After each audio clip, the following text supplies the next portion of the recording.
wararashwe na drone. Banko tubwira amakuru uko byagenze gute kugeza aho warasiwe. Ndabasuje mbahaye ikaze na karibu bakunzi ba Inkubi Media na Official TV. Ndabamenyesha yuko twimukiye ku murongo witwa Isaha Media. Duhurireyo mbagezeho amakuru arambuye agizwe n'izi ngingo zikurikira.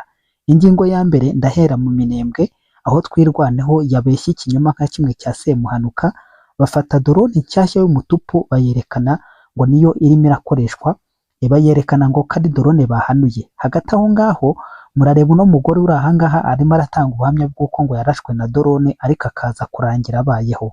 Ndaza kwerekeza mu gihugu cy'Uburusiya. Mu Burusiya barayibijihije isabukuru y'imyaka 100 y'intwari ya Repubulika Demokarasi ya Kongo Emery Patrice Lumumba.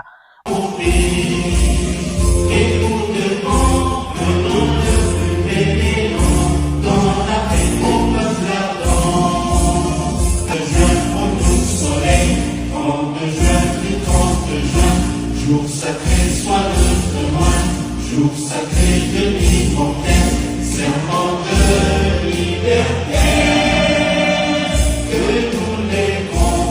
Представляется чрезвычайно уполномоченному послу. Mu ntara ya Ekwateri, injangwe ebyiri zasanzwe zapfiriye mu cyuma cy'inteko nshingamategeko, bituma inteko nshingamategeko idaterana uwo munsi. Ndaza kugaruka kandi ku yindi ngingo ikomeye.